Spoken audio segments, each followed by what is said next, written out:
iniciar pedindo que Alessandro colocasse os nossos slides, mas antes disso, informar, né, que a metodologia adotada será de exposição, portanto, das reflexões que eu e o professor desenvolvemos em nossas pesquisas, e, posteriormente, abriremos o espaço para o debate. Solicito, né, a todas e todos que estão presentes que, no momento do debate, coloque, né, a sua inscrição no chat, e aí nós abriremos, então, o microfone para que vocês possam, né, dialogar conosco. Eu agradeço imensamente a presença de todas e todos e dizer que é um imenso prazer, né, dividir com vocês um pouco de nossas reflexões.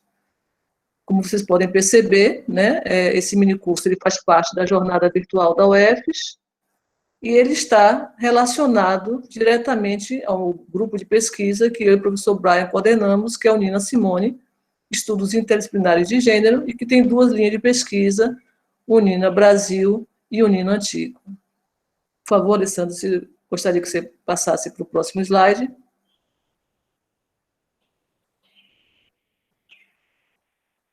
Bom, o minicurso, ele tem exatamente esse título, né? Passe para o anterior, Alessandro, por favor.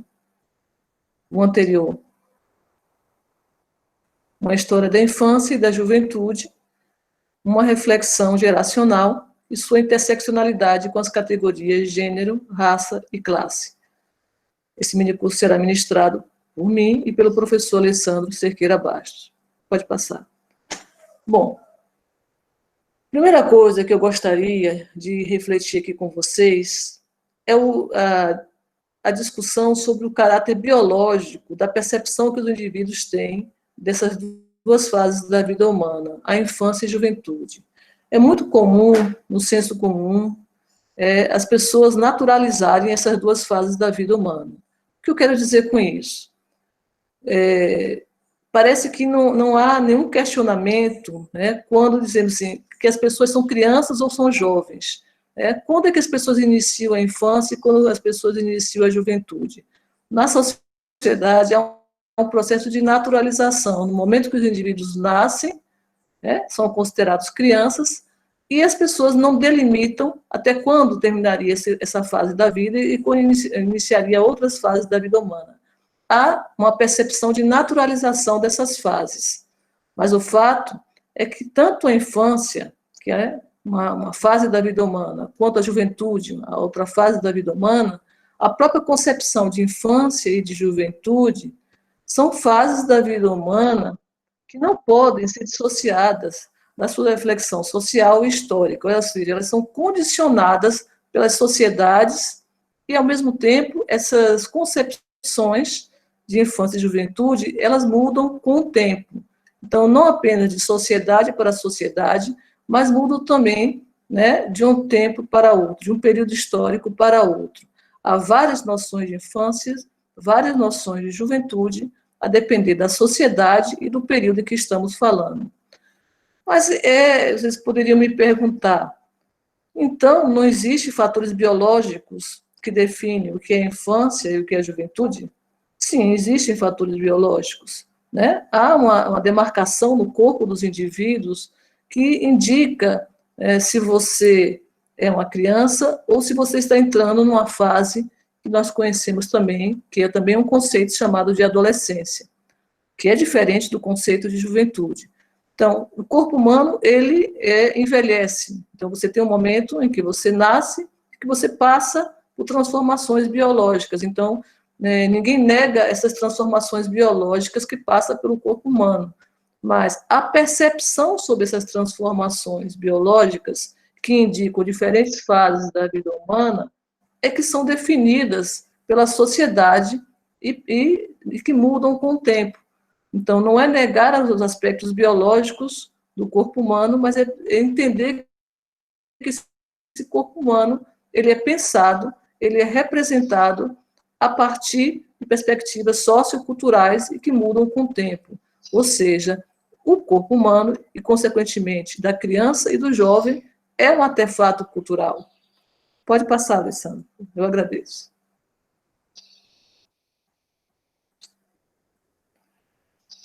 Então, o que eu estou chamando a atenção é que a sociedade, ela elabora representações sobre essas fases da vida humana.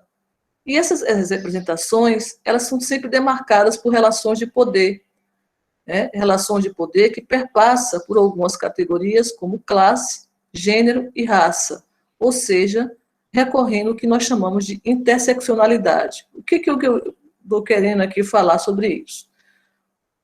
Quando uma sociedade ela pensa, né, essas fases da vida para definir o que é a infância e o que é a juventude, ela está passando, ela não está sendo o seu pensamento, a sua construção, as suas ideias, elas são elaboradas dentro de uma estrutura ideológica já existente naquela sociedade, né?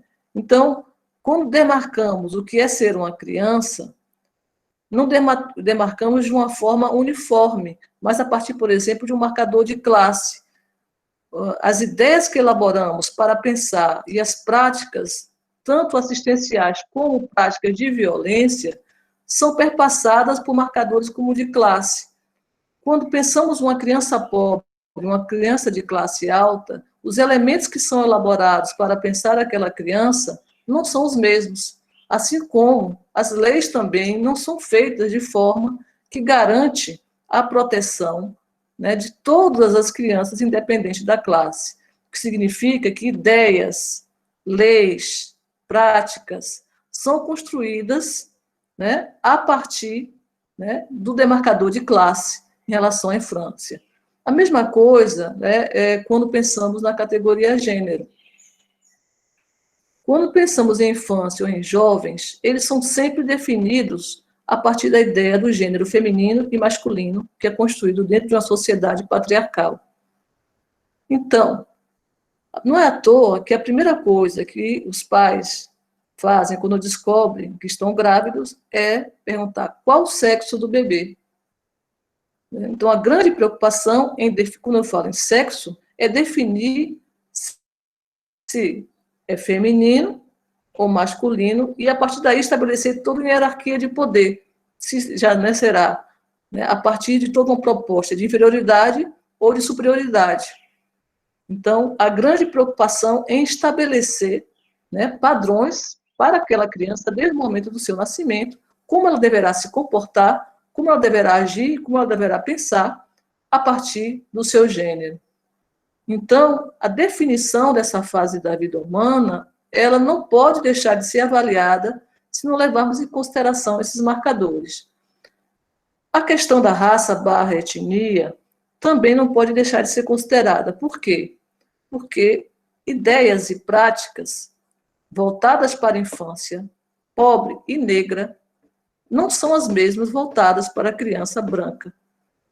Então, várias práticas, inclusive práticas de violência contra a criança, demonstra que as que mais são alvo desse tipo de violência são as crianças negras. Então, não podemos entender não só as ideias, como as práticas que são elaboradas para pensar essas fases da vida, se não levarmos em consideração essas três categorias. Eu agradeço, Alessandra, se puder passar o slide.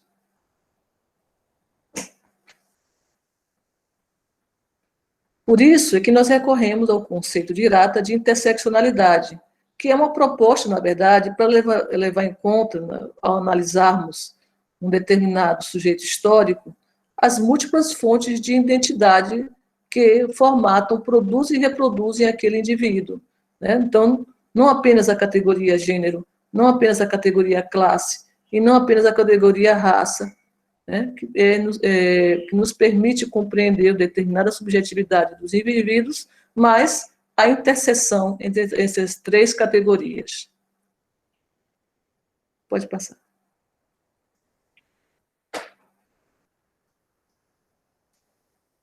E uma das formas que eu procurei utilizar para construir as minhas investigações históricas sobre infância e juventude, desde o meu trabalho, né, de mestrado até o momento atual das minhas pesquisas, é a categoria gênero, né? Como foi que eu cheguei a reconhecer a importância da categoria gênero para estudar infância e juventude? Eu devo dizer a vocês que o meu contato inicial ele foi empírico. Ou seja, foram as fontes, foram os vestígios sobre a infância e juventude que me levaram a buscar a literatura e não o inverso. Poderia ter sido o inverso, mas eu não vou deixar de reconhecer que foram, na verdade, as evidências que me levaram à busca da literatura e não a literatura que me levou à busca das evidências. É lógico que esse diálogo ele é intenso e não pode ser feito de forma separada. Mas, ao trabalhar, no meu primeiro contato com a história da infância, pobre e abandonada, eu percebi que seria impossível compreendê-la se não levasse em consideração as construções do que era ser feminino e masculino na época. Porque isso definia não só a forma de pensar aquela infância, as ideias que eram elaboradas por uma elite, né, sobre a infância, uma elite jurídica, uma elite médica, uma elite letrada, mas também as práticas assistenciais voltadas para aquela infância eram diferenciadas a partir da compreensão que se entendia por feminino e masculino. Que tipo de educação seria voltada para aquela criança abandonada que fosse uma menina? Ou que tipo de educação seria voltada para um menino também abandonado? Não era a mesma. Né? E que tipo, né, de proposta assistencial seria, então, elaborada para a criança abandonada, se fosse menina ou se fosse menino? Como era pensado, né, a violência sobre os corpos, né, infantis, quando era uma menina e quando era um menino? Havia diferença na forma de criar uma sensibilização em relação a essa violência, ou mesmo leis ou práticas de reagir contra essa violência, se fosse um menino ou se fosse uma menina? Eu me debrucei sobre uma documentação que demonstrava que sim, que havia sim, um formato diferenciado da sociedade para pensar essas diferenças. Então, não tinha como eu não recorrer à categoria gênero para compreender a construção e a reelaboração na forma de pensar e agir sobre o menino e a menina em nossa sociedade. Por isso, recorri ao conceito de gênero, de Scott, que justamente define como uma organização social da diferença sexual, ou seja, um saber que se estabelece significados para as diferenças corporais. Você nasce com o aparelho reprodutor masculino ou feminino, que nós chamamos de homem cis, mulher cis. Mas a questão não é nascer com o pênis ou com a vagina, mas qual o significado que a sociedade imprime ao fato de você ter um pênis ou uma vagina. Então, o que define o pênis como masculino, mas é o que vem por trás dessa definição do masculino e o que vem por trás, simbolicamente, do que é ser feminino. Então, o biológico definindo, menina e menino, é carregado de toda uma hierarquia de poder, né, que estabelece masculino como superior e feminino como inferior. Então, essa diferença sexual é pensada a partir da própria organização de poder das sociedades. Pode passar, Alessandra.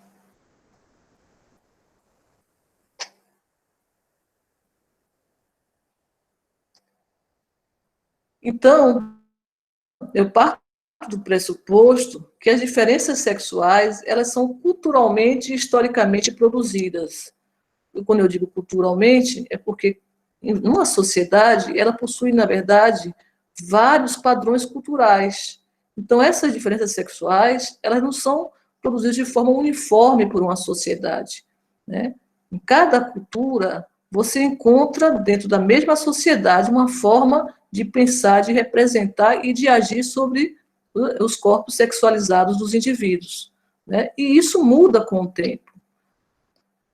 Essas assimetrias de gênero também, elas são produzidas igualmente, elas produzem novas identidades, mas elas também sofrem influência de outras identidades. Por isso eu coloco, as assimetrias de gênero são produzidas, igualmente pela influência de outras identidades, como classe e raça, assim como as identidades também sofrem influência das assimetrias de gênero. Daí a necessidade de relacionar os estudos de gênero com estudos de classe, raça e geração. E aí eu chamo a atenção essa outra identidade, que seria a questão geracional. Ser uma mulher jovem não é a mesma coisa que ser uma mulher já entrando, né, na que nós chamamos de terceira idade, que é o meu caso.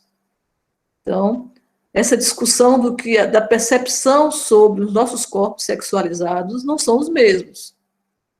Pensamos, então, em relação a uma menina, a uma criança, essa questão, portanto, de gênero, ela se torna ainda mais diferenciada. O que uma criança pensa sobre seu corpo sexualizado não é o mesmo que uma menina jovem, nem mesmo que uma mulher já em fase de envelhecimento, como no meu caso. Então, são formas diferenciadas de pensar o seu corpo e a sua sexualidade. E a sociedade também, quando pensa sobre os corpos, pensa a partir de uma perspectiva geracional. Por exemplo, né, em muitos casos, procura dessexualizar a infância, afirmando que a criança não tem sexualidade, assim como as mulheres em processo de envelhecimento, no momento que a mulher entra na menopausa, associando a ausência, portanto, do processo reprodutivo à ausência de sexualidade, quando liga diretamente a sexualidade feminina ao processo reprodutivo, né? Então, ser mulher seria ser aquela que é capaz de reproduzir. Então, a infância não é ainda, a criança não é capaz de reproduzir, então ela é vista também numa escala de inferioridade em relação a essa percepção. E a mulher já em fase de envelhecimento, né? Quando ela entra, portanto, na menopausa, ela também, o seu corpo, a sua sexualidade, ela também é negada. Então, a negação da sexualidade da criança e da mulher já em fase de envelhecimento. Então, por isso, o aspecto geracional, ele é muito importante para a gente entender essa percepção do corpo e da sexualidade dos indivíduos, não apenas do elemento de gênero, classe e raça. Renata Carnaúba pergunta se tem como disponibilizar os slides por e-mail depois. Sim, Renata, eu posso disponibilizar, mas ele está no Classroom também, certo? Discutindo especificamente, né, a historiografia sobre a história da infância. A primeira coisa que eu gostaria de chamar a atenção para quem quer mergulhar na chamada história da infância ou da juventude é que há uma separação entre os historiadores, entre a história da infância e a história da criança, né, no qual eu não concordo.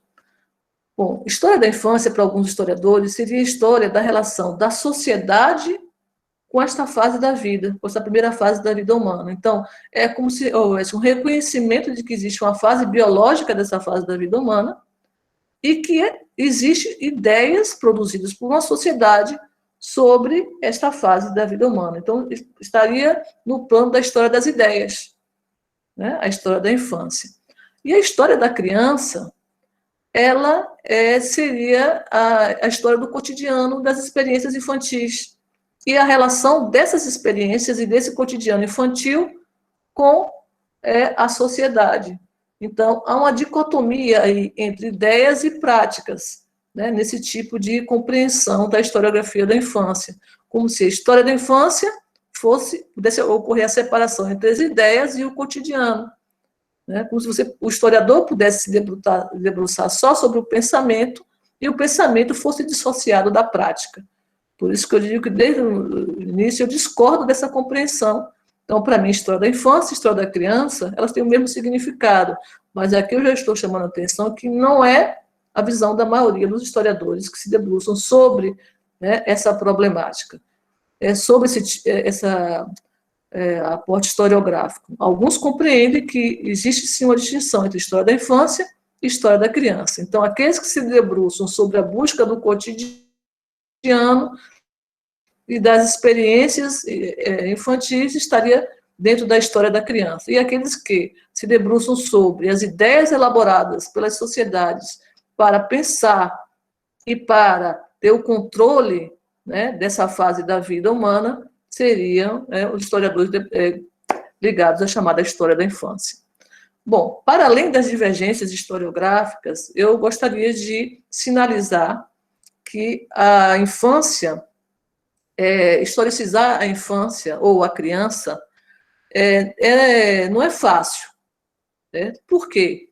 É muito mais complexo do que os demais sujeitos históricos subalternizados e silenciados. Estudar mulher, a história da mulher, é difícil.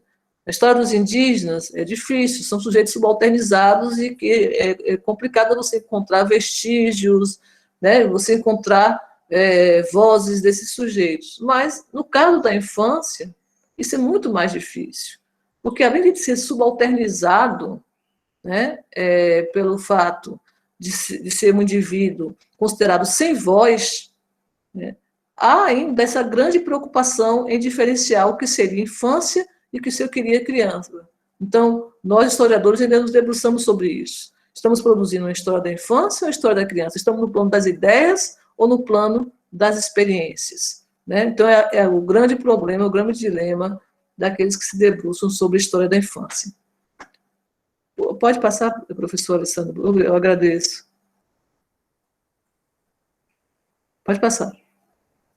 Bom, a outra dificuldade, né, de estudar historiograficamente a questão da infância é que dificilmente as crianças elas deixam registros de suas experiências em períodos remotos. Vocês podem alegar que nos períodos contemporâneos isso é mais fácil, mas ainda assim eu digo que não. Porque como as crianças são indivíduos dentro de uma sociedade patriarcal, controladas e dominadas por sua família, né, então elas estão em processo, se concebe que como elas estão em processo de crescimento, elas são tuteladas pelos adultos, muito do que acontece com as crianças acontece no mundo privado. E aquilo que, portanto, que fica silenciado. Só quando é algo extremamente agravante, como uma violência física, né, ou sexual, e que chega às mídias, é que nós tomamos conhecimento, né, sobre algumas experiências traumatizantes dessas crianças. Então, os registros que encontramos sobre as experiências das crianças estão muito associados ao que os adultos permitem que conheçamos. Né? Então, mesmo no período contemporâneo, encontramos dificuldades nos registros dessas experiências desse cotidiano. Né?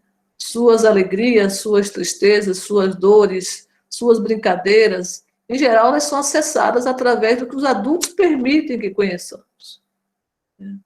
É muito difícil você conseguir acessar essas experiências, esse cotidiano, essas alegrias, esses sentimentos, essas dores, a partir das próprias crianças. Então, de fato, acessar essa fase da vida humana é acessar através dos adultos, porque tudo que conhecemos é através do que os adultos permitem que conhecemos. Então, eu acho que é a grande dificuldade da historiografia da infância. Mas eu também gostaria de salientar que essa não é uma dificuldade apenas da história da infância, né?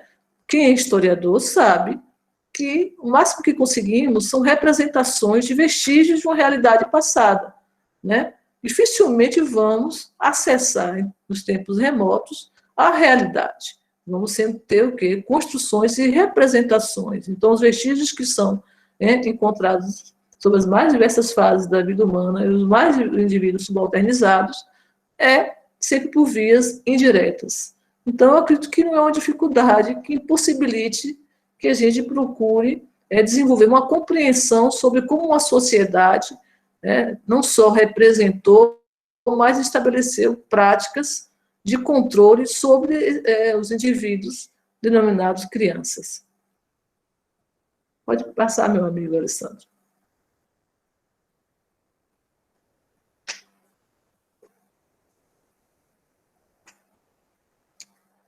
Bom, a outra coisa que eu gostaria de salientar é que eu não estou aqui negando as características biológicas dessa fase da vida humana.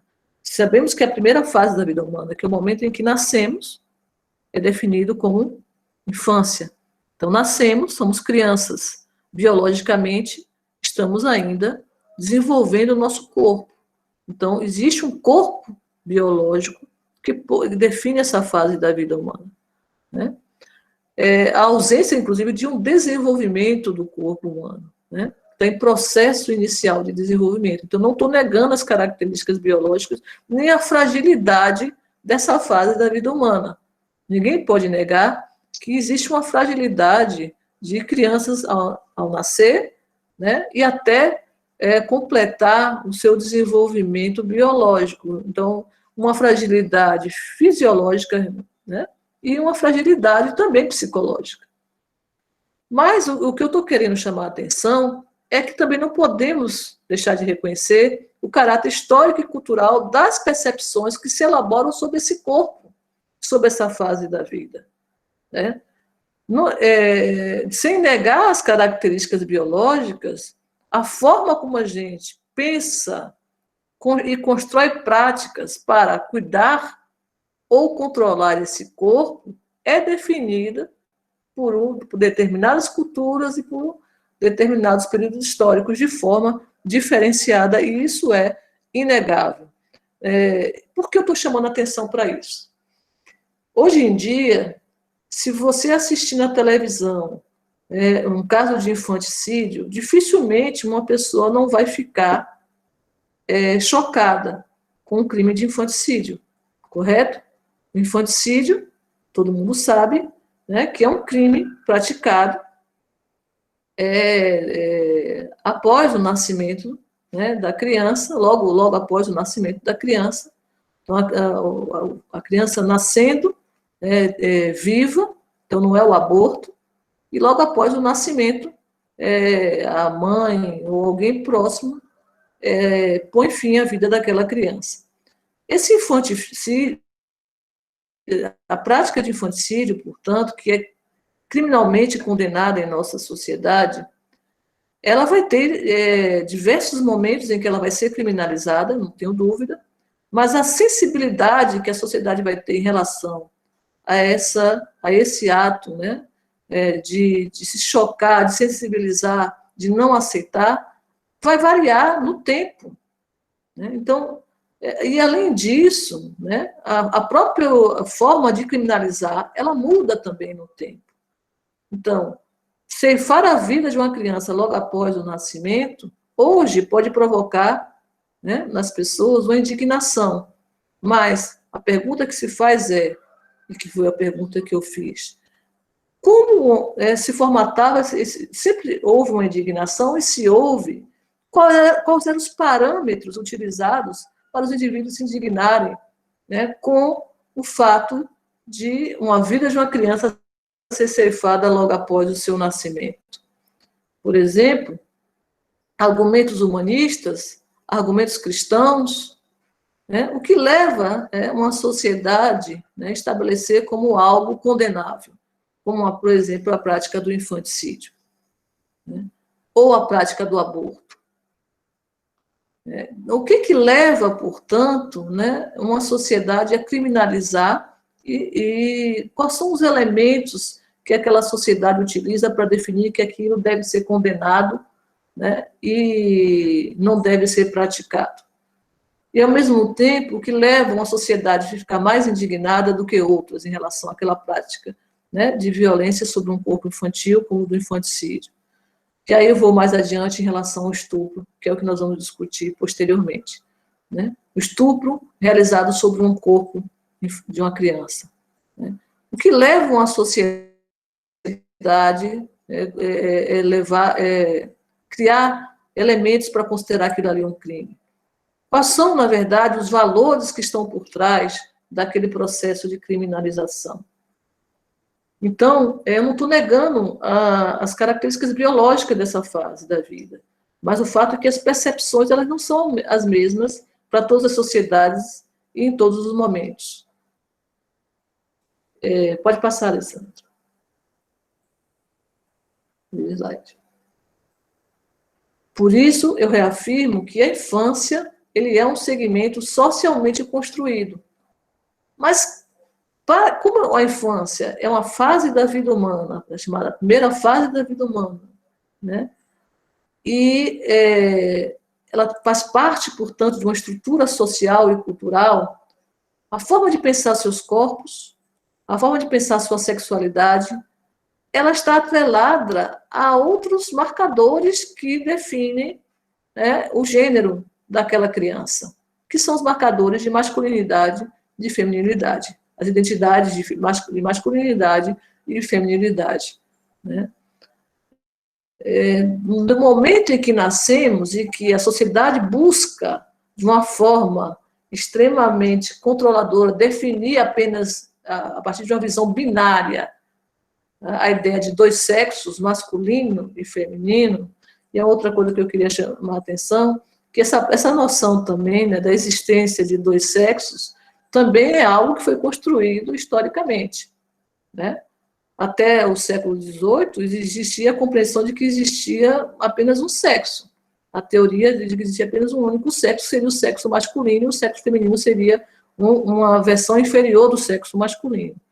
A partir do século XVIII, com a sociedade, com o fortalecimento do capitalismo, o conhecimento e o desenvolvimento da medicina, né, e da anatomia humana, se passa, portanto, a estabelecer essa teoria dos dois sexos. Só que essas duas teorias dos dois sexos vêm para ainda reforçar essa noção de que o masculino seria superior e o feminino seria inferior. E a criança, quando ela nasce, ela já é, portanto, treinada a definir um gênero, né?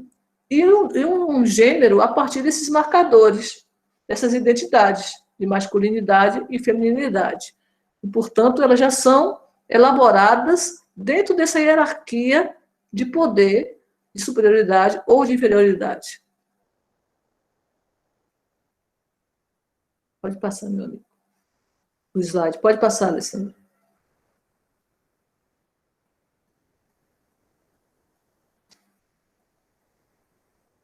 Podia passar, Alessandra, o slide? Eu agradeço. Bom, outra coisa que não podemos deixar de levar em consideração quando estudamos a história da infância, né, é a existência, por exemplo, de que ela se forma dentro de uma estrutura familiar, no nosso caso, a partir de uma sociedade patriarcal. Né? Não dá para você estudar a infância brasileira se não levarmos em consideração, né, o fato de que somos uma sociedade ainda patriarcal, no qual a dominação masculina condiciona esses ideais de masculinidade e feminilidade, estabelecendo essas relações assimétricas entre homens e mulheres, isso desde a eternidade. Então, quando nascemos a partir dessa noção patriarcal, no qual o homem domina tanto no privado como no público, se define, portanto, o gênero da criança, e a partir daí, se ela vai ser subalternizada ou se ela vai estar num processo de dominação.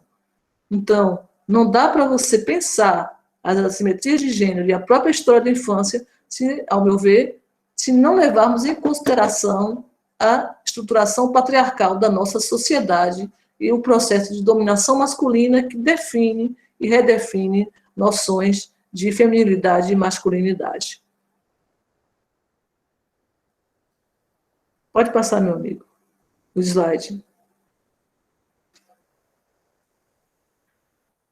Recorro, portanto, ao conceito de Daniel Lan, né, de dominação masculina, que os homens dominam coletivamente e individualmente as mulheres. E esta dominação, ela se exerce na esfera pública e privada, garantindo aos homens privilégios materiais, simbólicos e culturais. Né? Materiais, ocupando o controle do processo produtivo. Simbólicos e culturais, no momento que eles possuem também o controle de todo um arcabouço que indica poder, né? Exercendo atividades, né, no mundo público que o levam a ter esse poder. Então, vários marcadores simbólicos que reforçam o poder do homem dentro dessa sociedade. Eu vou dar um pequeno exemplo, né, para nós mulheres. Nós mulheres somos criadas para acreditar que temos que usar alguns adereços, porque esses adereços nos tornam mais atrativas para os homens. Ou seja, somos voltadas para dar prazer e não para receber prazer, um ser para o outro. E vários marcadores simbólicos são criados no nosso processo de formação, no momento que nos tornamos, por exemplo, jovens. Né? Um deles é usarmos adereços como sapato alto ou bolsa. Dois marcadores simbólicos que controlam os nossos movimentos e que nos impede, portanto, inclusive, de reagir a uma violência masculina quando estamos no espaço público, porque impede os nossos movimentos, o sapato alto e a bolsa. Mas somos criadas desde menina a acreditar que para sermos femininas e, portanto, para atrairmos o outro, para darmos prazer ao outro, não podemos nos despojar desses aparatos simbólicos. Então, observe que há uma interligação entre o público e o privado nesse processo de construção de dominação. Um elemento, né, que elabora esse processo de dominação na criança está nos brinquedos. Quantas meninas que estão aqui nesse mini curso, quantas jovens, né, não foram criadas com brinquedos que simbolizavam o seu suposto papel no mundo do processo da reprodução, como bonecas para fazer o papel de mãe de suas filhas, ou brinquedos voltados para o controle do lar, como panelas, fogão, né? E eram negados, portanto, a essas meninas que tivessem acesso a brinquedos como o carro, que é o símbolo do poder masculino, né, no mundo capitalista, e vice-versa. E vice-versa. Eu posso falar isso por experiência. Eu fui criada numa casa onde eu, durante muito tempo, a única mulher. E havia brinquedos masculinos e brinquedos femininos que demarcavam, portanto, desde cedo que os meus irmãos teriam acesso ao poder público e eu teria apenas acesso ao poder privado. Né? Então, essa é a manipulação, na verdade, que eu chamo de bens simbólicos que demarcam, né, o poder em nossa sociedade, definindo o masculino como superior e o feminino como inferior. Isso é construído desde tenridade, desde o momento em que nascemos. E eu gostaria de chamar a atenção, né, da persistência e da reelaboração. Hoje vivemos numa sociedade que questiona esse binarismo de masculino e de feminismo, de masculino e feminino, ou seja, não ter apenas uma noção de feminino, nenhuma noção de masculino, que questiona a própria naturalização dos sexos, você não definir um indivíduo, né, a feminilidade do indivíduo pelo seu sexo biológico, ou a masculinidade do indivíduo pelo seu sexo biológico. Né? Então, apesar de vivermos numa sociedade que já questiona todos esses processos da dominação masculina e esse binarismo sexual, você ainda percebe a persistência, né, desses marcadores simbólicos nas propagandas, né, de brinquedos, nas propagandas de roupas, né, femininas, roupas para meninos, roupas para meninas, e, inclusive, não sei se vocês estão cientes disso, devem estar, o chamado teste para ver uma festa para ver o sexo da criança, eu me esqueci agora o nome que tem, isso ocorre inclusive em lares trans, né, que quando a criança vai nascer, eles fazem chá de revelação, obrigado, Rafa, chá de revelação, que é uma ressignificação desse processo de dominação, né, revelar qual será o sexo. Então, mesmo uma sociedade que questiona totalmente esse binarismo, né, que já reflete e condena essa visão binarista e de naturalizar, portanto, a sexualidade dos indivíduos, ainda persiste o chamado chá de revelação. Muito obrigado, viu, Rafa e Renata, sobre essa lembrança do nome, chá de revelação, que para mim isso é um choque, porque eu vejo, inclusive, que tem sido aplicado, inclusive, por lares trans, né, que quando engravidam resolvem também aplicar o chá de revelação. Né? É incoerente, é contraditório, né, você lutar contra essa naturalização da sexualidade das pessoas e impor à criança, desde antes mesmo do seu nascimento, essa naturalização da sexualidade e reforçando, portanto, esse binarismo de masculino e feminino a partir do biológico. O fato, portanto, é que essas assimetrias de gênero, elas se manifestam em relações de poder que se transformam muitas vezes em atos de violência, né, contra a mulher em suas mais diversas fases da vida, infância, juventude, fase adulta ou na fase de envelhecimento, porque nós também, mulheres que estamos passando por um processo de envelhecimento, também sofremos vários tipos de violência, violência simbólica e violência física. Como assim violência simbólica? A violência simbólica, quando o corpo que está em processo de envelhecimento ou não está dentro dos padrões de beleza estipulados pela sociedade, ele é censurado, né? Então, é uma violência simbólica, isso aí. E a violência física, né, não só através da violência doméstica, do feminicídio, mas também do que nós chamamos da violência sexual, né, que ela é historicamente produzida, é isso que eu queria chamar a atenção, essa violência. O que é a violência? Na verdade, um ato de agressividade, e a agressividade ela é também construída social historicamente, porque as sociedades também estipulam o que é ser agressivo e o que não é ser agressivo. Isso muda com o tempo. Então, no início da minha adolescência, roubar um beijo de uma menina na rua não era considerado agressivo. Veja, era pela lei. Entrava como atentado, atentado ao pudor, tá? Mas não era considerado, pelos valores da sociedade, era socialmente aceito. Você saía para o carnaval, né? E no carnaval os homens se sentiam no direito de beijarem, né, de beijar as mulheres não aquelas que se sentiam violadas não podiam reclamar, não podiam reagir, porque a sociedade não as aparava, né? Já hoje, isso é inconcebível. Então, o que é considerado violento, né, o que é considerado agressivo, muda com o tempo. Isso nós temos que também ter em mente, né, para entendermos o próprio crime de estupro sobre os corpos infantos juvenis.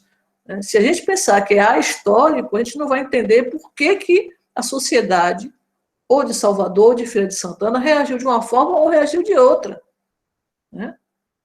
Então, não só através da lei, mas através, né, da rejeição, da condenação.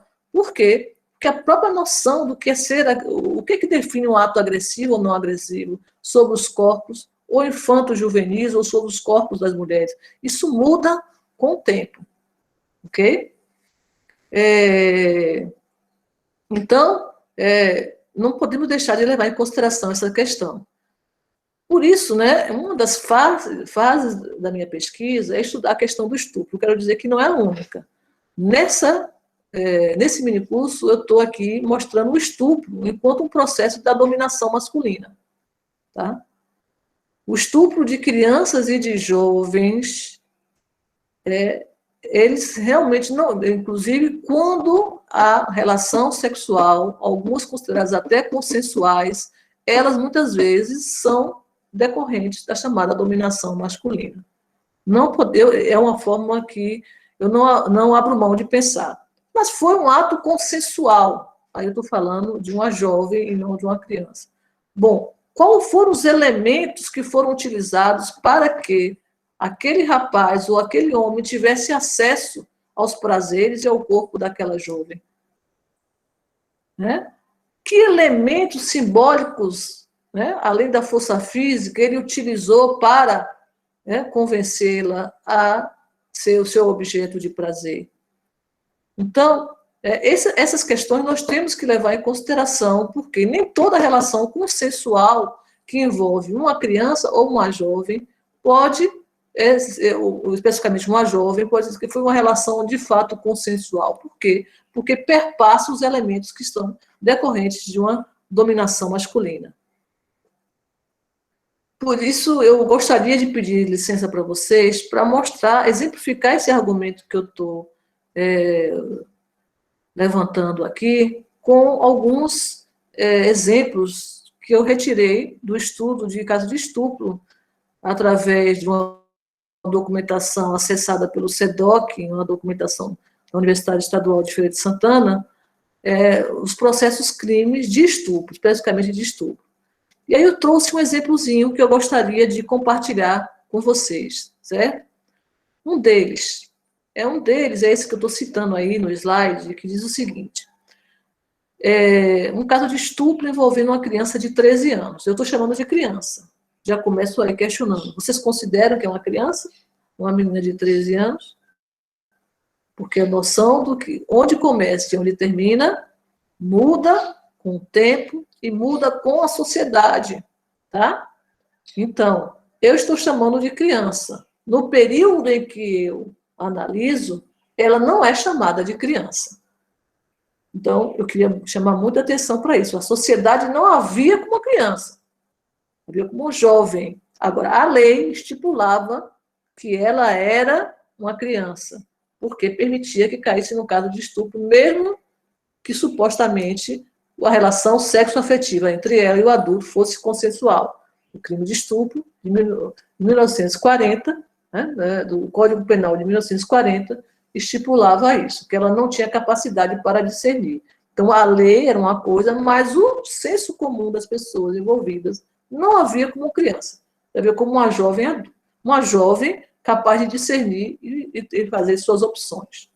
Mas nesse caso aí, que eu estou aqui trazendo para vocês, e, portanto, era uma criança, o nome é um nome fantasia, um nome fictício, tá? E ela tinha 13 anos, eu chamo de Dete, ocorreu no ano de 42, no bairro da Queimadinha. Não sei quantas pessoas aqui são de Feira de Santana, mas eu conheci recentemente porque tem mais ou menos uns 5 anos que eu moro de Feira de Santana, e agora eu já conheço bem, entre aspas, né, um pouco mais a cidade, agora já sei onde é o bairro da Queimadinha. Então, exatamente um bairro que era considerado um bairro periférico, né, para a época. Meu amigo Alessandro, se você puder passar o slide para eu continuar contando esse caso, né, e a partir dele analisar, eu agradeço. Bom, nesse caso, né, a nossa personagem, ela foi violentada e, ou seja, o agressor, ela mantém relações sexuais com ela contra a vontade dela, na ausência de seus pais, certo? No quintal da sua casa. Então, ele invade a casa dela, mantém relações sexuais com ela, no momento que os pais não estavam presentes. O que o pai faz? O pai era dono de uma venda, né, de um mercadinho, e ele busca solucionar o problema através da força. Ou seja, ele esfaqueia o agressor, né, ao invés de procurar a justiça. O caso só chega à justiça porque ele esfaqueou o agressor. Então, o pai não acredita no poder da justiça para resgatar a honra de sua filha. Ele reage através da agressão, seguindo os códigos de virilidade e honra da época. Ou seja, um homem, para ser homem, teria que ter força e poder. E a violência física seria uma expressão dessa força e desse poder. Ok, pode passar. Então, eu estou aqui mostrando para vocês, né, que para pensar esse corpo infantil, né, ele é pensado também a partir de outros marcadores. Então, aí a questão da dominação masculina, da noção de masculinidade, das pessoas que não têm o controle sobre a criança, nesse caso, ela tem uma estrutura familiar, ela tem um pai, ela tem uma mãe, né, perpassa por esses valores de masculinidade e feminilidade. o próprio jovem que violenta, que eu chamo de Ezequiel, o pai da vítima, assim como o pai da vítima, ele vai reproduzir também um padrão de masculinidade, que é tentar obter, através da noção de força, né, os privilégios, né, sexuais, né, que ele acha que é de direito dele. Ou seja, ele associa a virilidade dele, de a virilidade ao poder sexual, à força e busca manter esses privilégios e direitos através da chamada dominação masculina. Então, o estupro é uma representação dessa dominação, no qual o homem acha que pode manter os seus privilégios sexuais sobre o corpo da mulher através de uma noção de que ser viril é ter a força e conseguir tudo através da força. Pode passar, meu amigo. Bom, por isso, mais uma vez, eu reforço que essa dominação masculina e o poder decorrente dela, né, se manifestava também em relações. Não, eu citei um caso, que foi um caso de violência, de estupro por violência física. Né? Então, mas também ele se manifesta nas relações aparentemente consensuais. Né? Por quê? Porque para o homem obter o controle do corpo daquela mulher, né, ele exige que ele manipule elementos simbólicos que vai fazer com que ela fique num processo de subordinação. Então, essas relações aparentemente sensuais, mas que exigem um controle do homem sobre a mulher, inclusive sobre o seu corpo, e faz com que ela foi voltada para dar prazer, ela não pode reagir, ela deve ser passiva, tudo são elementos simbólicos que são criados, né, na mentalidade feminina, que faz com que uma prática aparentemente consensual na verdade, uma prática de violência. Né? E eu tenho algumas meninas jovens aqui, devem saber, ou por passarem por essas experiências, ou por terem ouvido de outros colegas, quantas já nos disseram, não obtenho prazer porque o sexo ele é manipulado de forma em que eu não tenho voz, eu não tenho ação, eu não tenho desejo. Então, isso era muito comum. Né? Isso é um processo também de violência.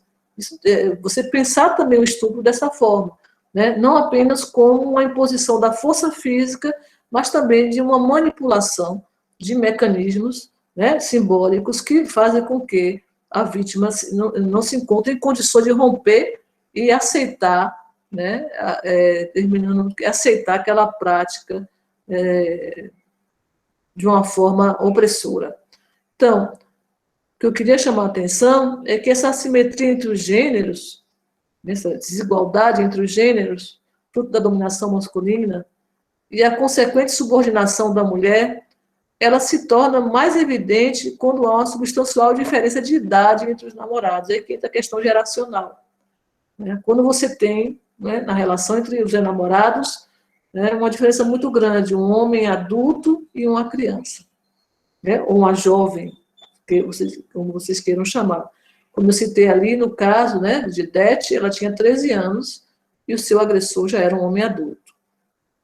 Quando envolve uma diferença de idade muito grande, mesmo quando os namorados, né, mantêm uma relação consensual de namoro, de afetividade, essa relação de poder já é evidente, porque ele parte da noção de que, justamente ele ser mais velho, ele tem a experiência e ele tem todo um controle dos mecanismos simbólicos para garantir o controle sobre aquela jovem, sobre seu corpo. Eu recorro para poder sustentar essa afirmação um outro exemplo de processo, né? Nesse caso aí é um processo crime que ocorreu no ano de 59, também em Feira de Santana, e foi arquivado em 66, envolvendo uma menina também de 13 anos, no qual eu chamo de Mélia, e um rapaz. Eles são nomes fantasias para garantir, né, preservar, na verdade, a identidade das vítimas envolvidas nos processos. Bom, então, nesse caso aí, uma menina de 13 anos, ou como vocês queiram chamar, uma jovem, e um rapaz de 26. Observe uma diferença de idade substancial, né? O processo ele é arquivado porque o réu supostamente casa-se com a vítima 7 anos depois. 7 anos depois que o crime ocorre. Observe a diferença, né? É muito grande a diferença de tempo. Passou 7 anos para que ele fosse convencido a regularizar a situação com a menina que recorre à justiça. Ela recorre à justiça exatamente porque ela é engravida. Passe aí, por favor, meu amigo Alessandro. Bom, continuando, né? De acordo com a mãe de Mélia, o réu havia casado com sua filha e já tinha 4 filhos. Olha, se você pensar que ele casou com ela 7 anos depois, e ela tinha 13, então, aos 17 anos, ela já era mãe. E mãe de 4 filhos. Então, ela foi, na verdade, né, se tornando mãe desses 4 filhos, nesse processo de 4 anos, certo? Então, aos 17 anos, você já ter 4 filhos, já ser mãe, é uma outra questão. Para vocês, hoje em dia, é um choque, né? A gravidez, que nós chamamos da gravidez na adolescência. Ela tem a gravidez na adolescência. Hoje chamamos de adolescência. Ela começou a ter o seu primeiro filho aos 13 anos. Chamamos de adolescência. Eu chamo de gravidez na infância. Então, essa noção de que quando começa e quando termina a infância. É quando a menina entra no processo reprodutivo. Então, mais uma vez, a sexualidade da menina é associada ao processo reprodutivo. Ela já não é mais criança porque ela já é capaz de reproduzir. Né? Então, se ela é capaz de reproduzir, ela já é ou adolescente ou já adulta. Né? Para esse período, ela já era vista como adulta, nem como adolescente mais ela era vista. Né? Não, há um processo de naturalização mesmo, né, da maternidade para as meninas. Então, a maternidade e a maternagem enquanto um processo de construção de feminilidade. O que eu quero dizer com isso? Para ser feminina, você precisa ser mãe. Né? Inclusive, a maternagem era construída enquanto uma forma de construção de independência. Porque se você se torna mãe, você passa a ser responsável pelo seu próprio lar. Então, é uma forma, né, digamos assim, de empoderamento. A menina, ela passa a ter o seu próprio lar e ela passa a ter o controle da sua própria vida. Então, a maternidade era vista também como uma forma de empoderamento dessas meninas jovens. Porque, ao se tornar mãe, elas estariam, sim, reproduzindo toda essa estrutura de dominação, mas, na compreensão dessas meninas, elas estariam aí ganhando a sua independência, né, e se dissociando, portanto, do seu lar materno. Então, este fato nos leva a uma outra construção social, que é essa naturalização do amor materno como um dos elementos de definição de feminilidade em nossa sociedade. Isso, gente, é uma coisa que vai sendo construída desde tenra idade. É natural uma mãe amar os filhos, e é natural que uma mulher queira ser mãe. Né? Isso vem sendo construído, significado e ressignificado através de várias práticas. Mesmo a mulher, ela se dedicando ao mundo público através do trabalho. Observe o que mais as mulheres se queixam no período da quarentena é que elas não se libertaram, né, da sua vida privada, ou seja, do processo de dominação que elas vivem na sua vida privada. Elas acumulam tarefas, né? Quantos não me procuraram para dizer que não podiam permanecer no curso, ou permanecer num grupo de pesquisa, porque tinham que acumular tarefas domésticas, porque tinham que ser responsáveis pelos seus filhos. Então, como algo natural, o natural seria questionar e dizer por que não dividir essa responsabilidade com o pai da criança, né? Ou com a pessoa que está ali responsável pela criança com você, né? Por que tem que ser a mulher responsável pelo processo de gestão da vida privada e da maternagem da criança? Porque socialmente, culturalmente, historicamente, as meninas são criadas desde ter idade para naturalizar isso como uma função, né, de suas vidas. Então, ser feminina é ser mãe. E ser mãe seria o ato sublime de amor. Não amar seus filhos, a ideia, daí a condenação ao infanticídio, a condenação ao aborto, né?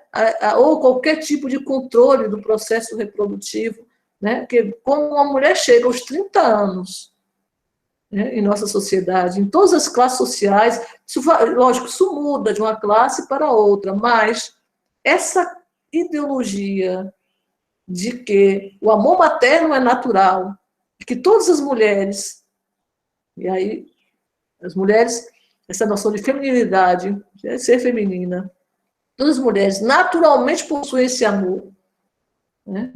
É algo que vem sendo construído. Quantas vezes vocês já não ouviram passar? Meu relógio biológico já está dizendo que devo ser mãe. Ou outra expressão que afirma, que condena aquelas mulheres que dizem não quero ser mãe, não desejo ser mãe, né? Gosto de crianças, mas não quero ser mãe, porque o ato da maternagem é um ato de subordinação e dominação da mulher que me impede de viver plenamente.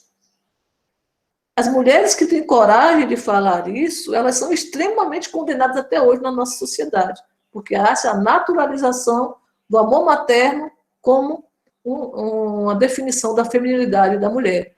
Toda mulher precisa amar ser mãe.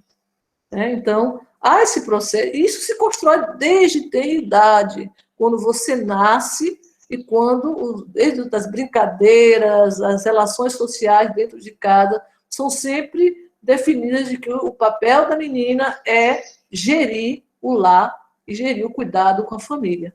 Então, a ideia da maternagem. Isso é uma coisa que permanece, na nossa estrutura social, portanto, um processo de longa duração, longuíssima duração, em que pese as mudanças que estão ocorrendo, em nossa sociedade. Eu gostaria que a Alessandro passasse, por causa do decorrer da hora, já são 11 horas, para o próximo slide, então. Então, o fato é que tanto esse processo como o anterior, no qual a menina de 13 anos assume a maternidade como uma função natural, e parte da sua essência, confia essa persistência dessa mentalidade em nossa sociedade. Ela assume, a maternidade como algo natural, inclusive ela só procura justiça na época para reparar o suposto crime que seu namorado tinha cometido contra ela, exatamente, porque ela tinha engravidado e ela, nesse momento, ela desejava constituir a família de uma forma onde ela pudesse obter a proteção, não ficasse desamparada. Mas ela não nega e não reage como se fosse algo que impedisse e que fosse uma violência contra a sua própria vida, o fato de se tornar mãe aos 13 anos. Para ela é um processo natural, toda mulher tem que se tornar mãe. Passei, Alessandra, por favor, para dar continuidade a essas reflexões. Pode passar?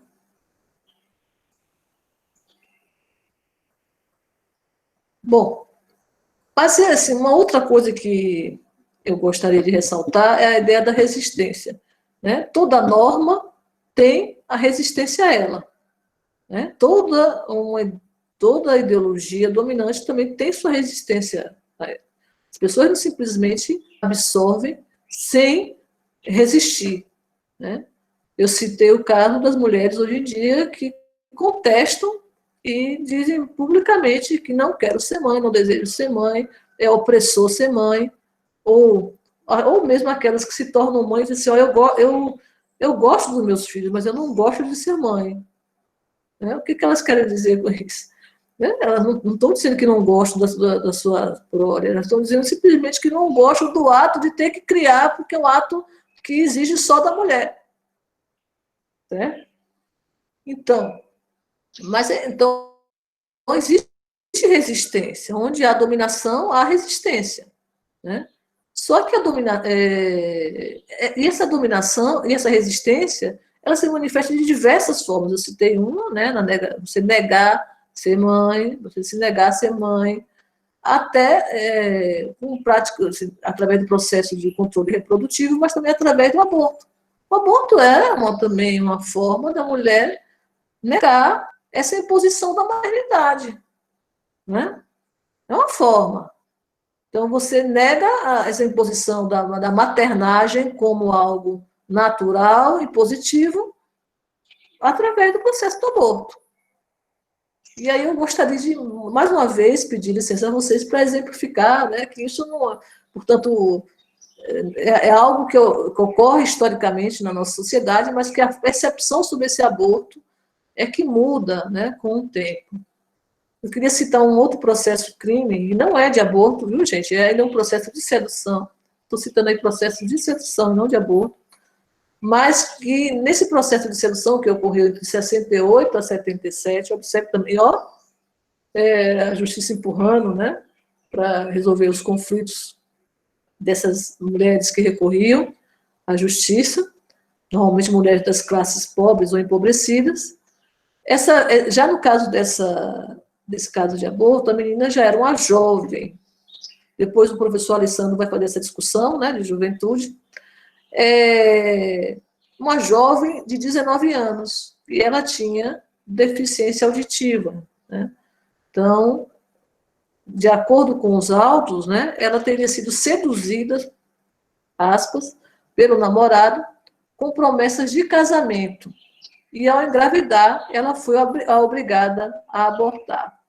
Então, tinha uma relação afetiva, né? Ela era de namoro com o suposto agressor, e ela mantém relações sexuais com ele antes do casamento, e com promessas de que ele iria casar com ela. E ela só recorre à justiça, não porque a promessa tenha sido, não tenha sido cumprida, mas porque ela engravida, no meio da relação ela engravida. Então, mais uma vez, a questão, o que fazer, como criar esse filho sozinha. Então, a maternidade, né, como um elemento de um problema social para a mulher, porque ela, em geral, nas classes mais baixas, o que ocorre, a mulher ela se torna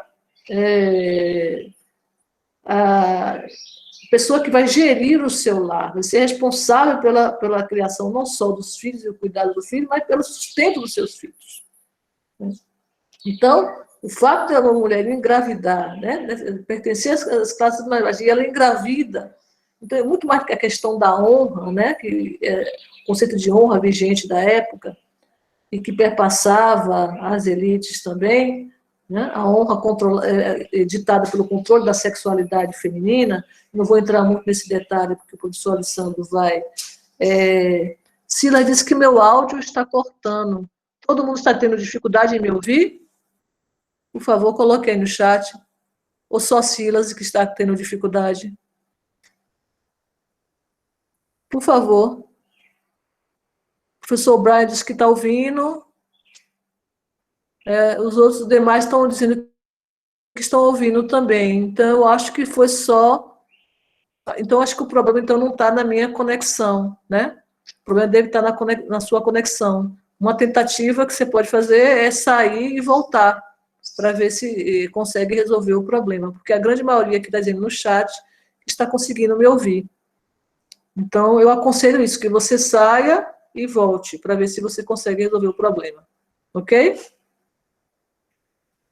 Bom, então, retomando essa discussão, então, entre 68 e 77, ocorreu esse processo dessa menina de 19 anos, que era deficiência auditiva, e que ela só recorre, portanto, à justiça porque ela engravida, né? Mas só que durante o processo ela é obrigada, entre aspas, a abortar. né? Isso é o que tem nos autos, que ela é obrigada a abortar. Passa aí, Alessandro, por favor, o slide. Bom, ela espelha o feto, né, depois de 2 meses, segundo o seu testemunho, por conta de um remédio que ela bebeu, dado pelo seu namorado, né?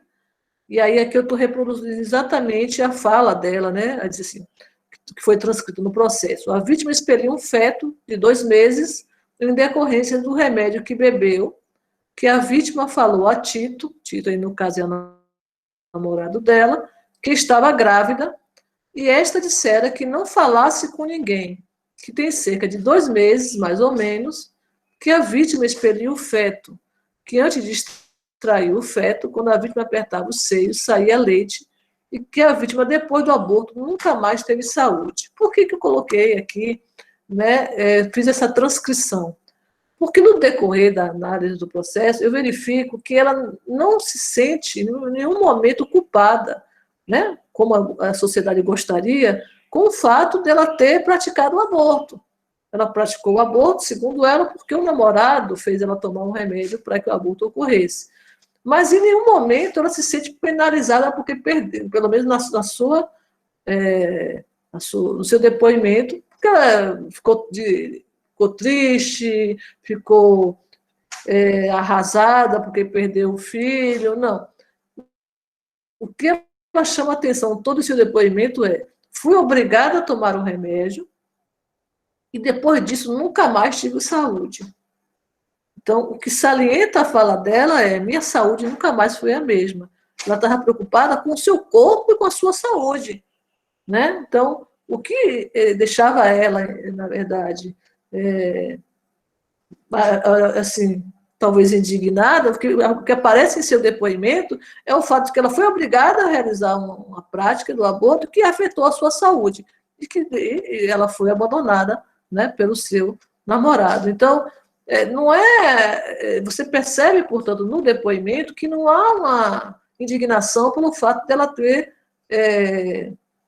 abortado, né? O aborto aí pode ter sido uma resistência ou não, pode ter sido exatamente a única forma que ela encontrou dentro desse processo de dominação masculina, né, de sobreviver, né, frente às dificuldades econômicas, às dificuldades materiais de existência, né, dessa vítima, né?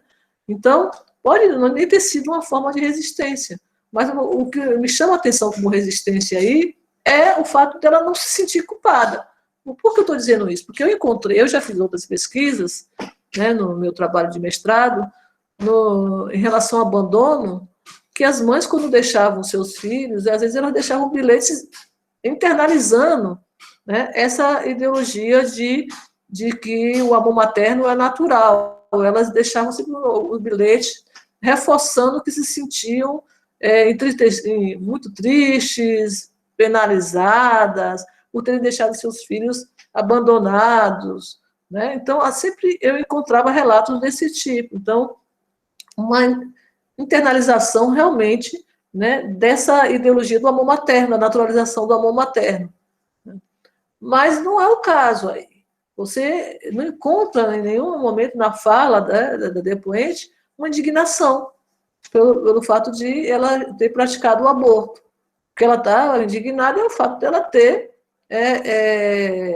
adoecido por conta desse processo, né? Então, por isso que eu finalizo dizendo assim, embora Alice culpe seu namorado pelo aborto, não é possível perceber em seu depoimento nenhum sentimento de culpa, né? E sim preocupação com a saúde. É fato também, assim, que a gente só pode obter o depoimento dela por vias indiretas, né? Temos que levar isso em consideração. Primeiro, porque a documentação, o processo crime, então, portanto, ele é elaborado, né, pelos operadores da lei, né? Então não é escrito pela própria depoente, então a gente tem que levar em consideração isso. E normalmente os operadores da lei, portanto, eram o quê? Eram homens, né? O escrivão, o juiz, o advogado, né? O próprio médico que fazia o exame de corpo de delito, né? Todos eram homens, então ali eles não vão deixar de colocar a compreensão que eles têm sobre o corpo, a sexualidade e os valores dessas mulheres. Mas, então, a gente tem que levar em consideração essas vias indiretas e o próprio fato de que ela não falava. Então, teve que ter um intérprete para poder traduzir. Como ela tinha problemas auditivos, tinha que ter um intérprete. Nesse caso, pode passar aí, Alessandra, por favor, o slide.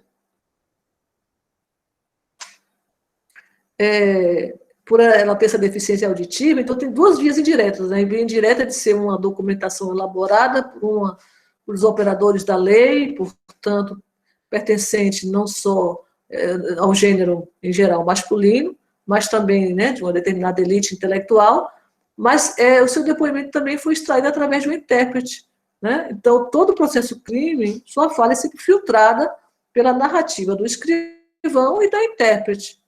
Né? Tem que levar isso em consideração, que é a crítica da fonte, né? Quando a gente analisa. Mas o fato é que, pelo menos, com todos os filtros, eu não consegui perceber nenhum tipo de indignação ou de relato de tristeza com o aborto, mas sim com o fato da sua saúde ter ficado debilitada com essa prática. Então, podemos seguir, que já estão 11h19, né? Já para as fases finais, né? Então, por tudo isso, eu acredito que a jovem... Não, passe para lá. Para o outro, Alessandro. Não, para o outro. A jovem ou abortou como forma de resistência, é uma hipótese que eu não posso comprovar, né? Então, como uma forma de resistência à imposição do ideal de amor materno, ou agiu subjugada pelo poder do seu namorado, também. Ou seja, ou ela agiu como resistência, ou o aborto foi uma forma mesmo de subjugação. Então, ela foi subjugada, ou seja, ela abortou porque ele obrigou a abortar.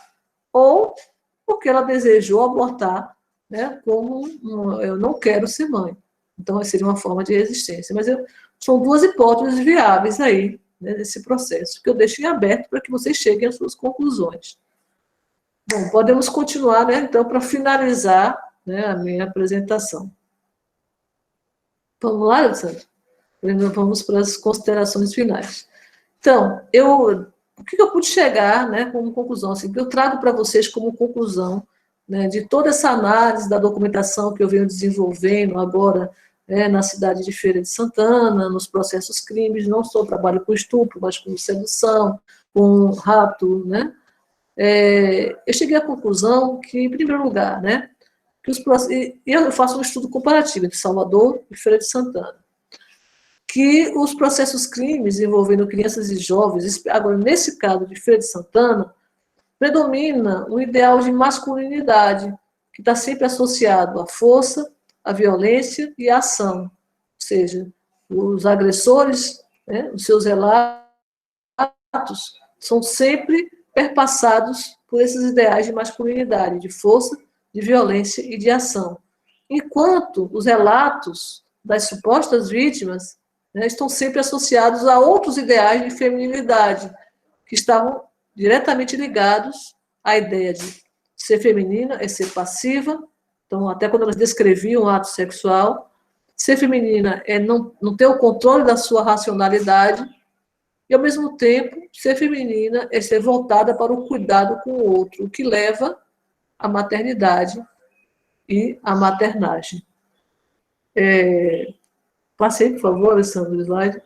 Então, a outra discussão que nós vamos fazer no nosso minicurso é exatamente sobre a construção dos ideais de masculinidade. Vamos fazer isso através, né, da apresentação do professor Alessandro Cerqueira, que vai ser no próximo encontro, tá? Masculinidades hegemônicas e subalternizadas, que o professor Alessandro vai nos dar esse privilégio de ouvi-lo no próximo encontro. Então, eu gostaria aqui de finalizar agora a minha fala e deixando o espaço para os debates, certo? Quero agradecer a todas e todos que estão aqui me ouvindo nesse momento e dizer, então, que vocês, por favor, façam a inscrição no chat, as perguntas que gostariam de elaborar, e aí nós, então, abriremos, através do microfone, para as perguntas, porque é difícil acompanhar no chat todas as perguntas, ok? Eu agradeço e foi um grande prazer estar no primeiro dia do nosso curso sobre História da Infância e da Juventude. Obrigada.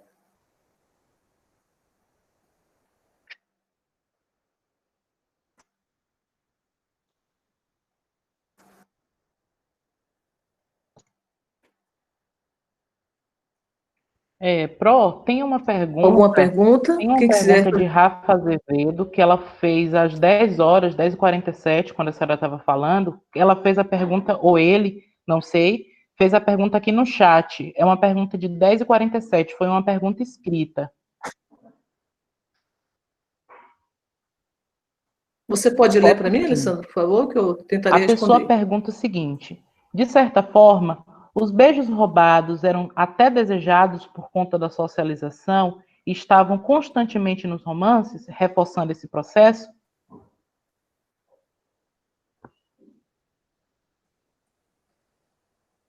Eu não entendi a pergunta. Repita de Vou novo, repetir. Alessandro.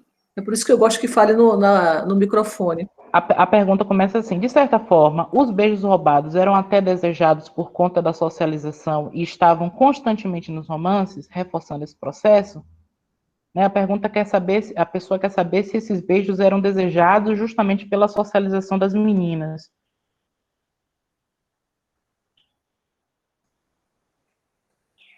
Veja, é difícil responder essa pergunta. Né? Eram desejados por quem? Né? Eram desejados pelos homens. Né? Não me lembro de perceber nenhuma experiência feminina em que as meninas desejassem ser beijadas, né, por os rapazes, né, durante. Acho que ele está citando o caso aí do beijo no carnaval, né? Do beijo no carnaval. O que eu me lembro dos relatos eram relatos masculinos, que contavam quantos beijos eles tinham roubado no carnaval, né?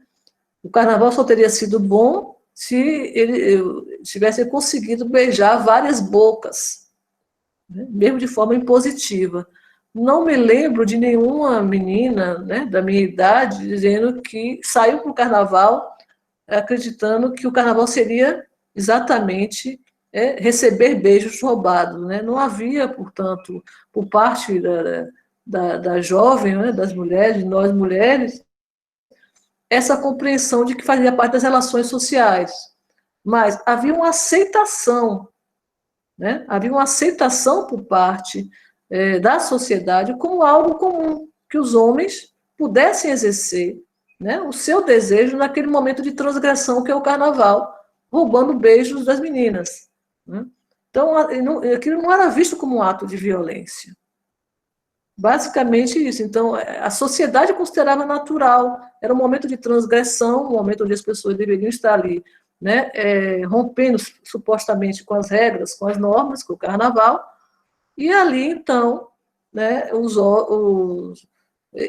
rapazes se sentiam no direito de exercer esse tipo de prática, mesmo sem o consentimento das meninas. E a sociedade não via isso como um ato de violência, é isso que eu queria chamar a atenção.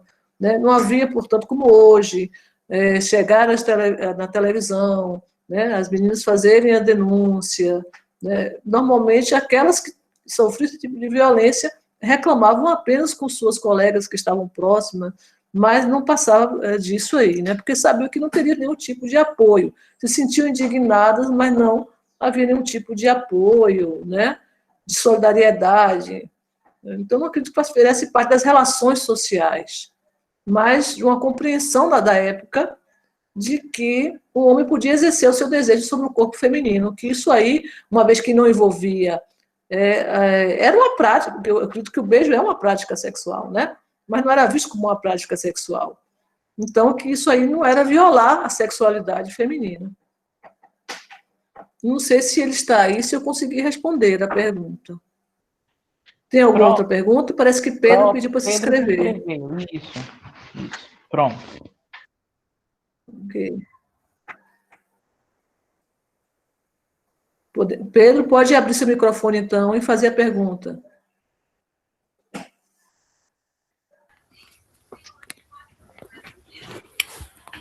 Massa. Bom dia a todos e a todas, a todos. Então, André, eu queria te fazer a seguinte pergunta que vai em confluência com essa história da infância e da juventude, que é a questão dos cuidados, né? Que eu tenho me pensando aqui em relação aos cuidados com essas crianças e essa juventude, que dialoga com essa interseccionalidade que você fala, principalmente em se tratando dessas mães, principalmente mães negras, que tinham que conciliar essa jornada de trabalho, coisa e tal, muitas vezes na rua, né? Como aparece no trabalho do professor Albert Heracto, por exemplo. E aí eu gostaria de te perguntar, né? Em que momento das suas pesquisas você encontra isso, ou que referências você poderia trazer para a gente para pensar essa questão desses cuidados com essa infância e essa juventude, que implicações de gênero esses cuidados eles trazem para a gente, para esse passado, né? Valeu. Ok, Pedro. Obrigada. Bom, Pedro, como você mesmo salientou, né, citando muito bem o trabalho do professor Alberto Heracto, o trabalho que ele cita é o trabalho que foi a dissertação de mestrado dele, Salvador das Mulheres, né? Um trabalho pioneiro na discussão sobre as mulheres pobres na cidade de Salvador, né? E a relação que nós chamamos de matrifocalidade, que é diferente da relação matrilinear. A matrifocalidade é exatamente quando a mulher é a gestora dos seus lares, ela, dentro de um sistema patriarcal, ela não rompe com o sistema patriarcal, né? E o professor Alberto Heracto, ele já levanta essa questão, e os meus trabalhos, né, inicialmente no Infância Esquecida, e continua no trabalho de doutorado que foi publicado com o livro História Quase Secreta, mantém essa mesma linha, né, de que a documentação nos mostra que os lares das mulheres pobres e negras, que a maior parte, portanto, das mulheres pobres era negra, né, a maior parte era negra, ou afrodescendente, então isso consta assim na documentação, então não é uma hipótese que estamos levantando, realmente são vestígios dessa realidade passada, e elas gerem os seus lares sozinhas, praticamente, ou com a ajuda de outras mulheres. Então, esse cuidado com o outro, o cuidado com a criança, era sempre matrifocal, ou seja, centrado na mulher. Não só o cuidado com sua prole, no sentido físico, mas no sentido de sustento, né? Porque eram lares onde as relações, os filhos eram resultado de relações não necessariamente não estáveis, mas relações que eram temporárias. Por que eu estou fazendo essa diferença? Que o fato de não ser uma união estável através do casamento não quer dizer que não havia uma relação de estabilidade. Às vezes o casal vivia alguns anos, já 10, 20, mas as relações eram instáveis, até por conta das questões econômicas, o que fazia com que o homem, né, da casa, o que gerou, portanto, um filho ou mais, ele abandonasse suas parceiras atrás de novas oportunidades financeiras devido à instabilidade econômica, né, da sociedade, e isso era um dos elementos, não só. O outro é o próprio patriarcado, ou seja, a matrifocalidade ela não foi construída fora do patriarcado. As mulheres geriam seus lares, mas sempre acreditando que o homem deveria ser o centro da família e da sociedade, né? Enquanto aquele homem estava no lar, mesmo ela sendo responsável pelo sustento, ela continuava reforçando o poder do pai, o poder do homem, né? O seu pai vai chegar em casa, mesmo ela sendo responsável pelo sustento econômico. O que você observa, né, é que, na verdade, elas dividem com outras mulheres esses cuidados com a criança, que é uma persistência, inclusive, nos lares atualmente, né?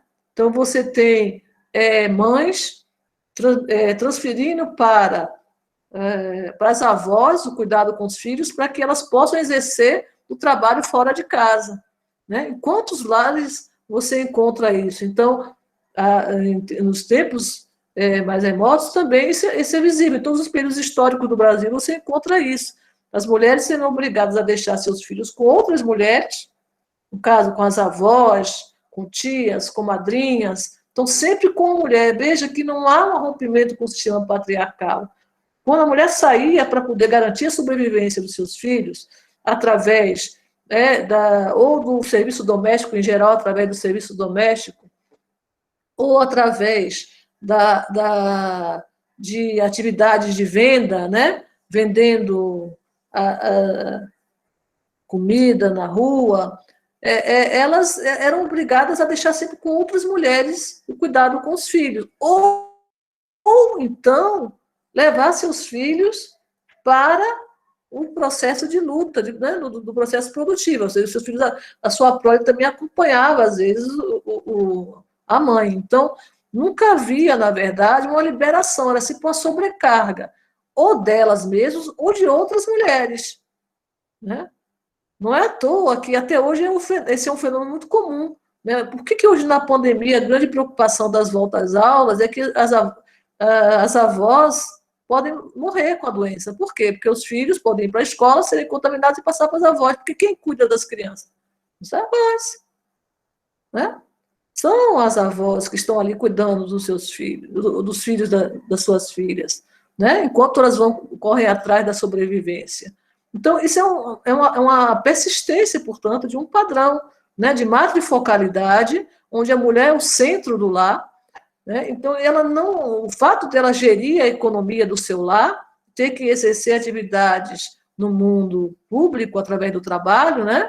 Não, ou seja, a divisão sexual do trabalho, que faz com que ela agora tenha não só o trabalho no mundo do processo reprodutivo, mas também do mundo produtivo, não elimina o ideal de que é uma mulher que é responsável pelo processo de maternagem. Uma mulher, em geral, dentro da família, ou que estabelece relações, né, de familiaridade com aquela criança, como no caso a madrinha. Mas sempre é uma mulher que está dentro desse processo do cuidado com o outro. Né? Então, não rompe com o sistema patriarcal, infelizmente, da nossa sociedade. Né? Apenas intensifica o processo, não só de exploração dessas mulheres, porque elas são obrigadas a exercer, tem uma sobrecarga de trabalho, né? Há também uma permanência desse ideal de maternagem para mulheres que já passaram do processo reprodutivo, ou seja, quando a mulher já criou seus filhos, ela já deveria, portanto, desenvolver outros projetos, outros desejos, ela termina tendo que, de novo, ser subjugada pelo processo de criação agora dos netos, ou seja, ela não tem liberdade em nenhuma fase da sua vida, e isso é muito mais intenso com as mulheres pobres e negras, né?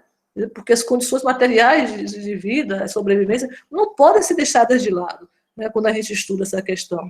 E a criança, ela também fica no estado de mais fragilidade, porque a socialização de uma criança pobre, ela extrapola o espaço da casa.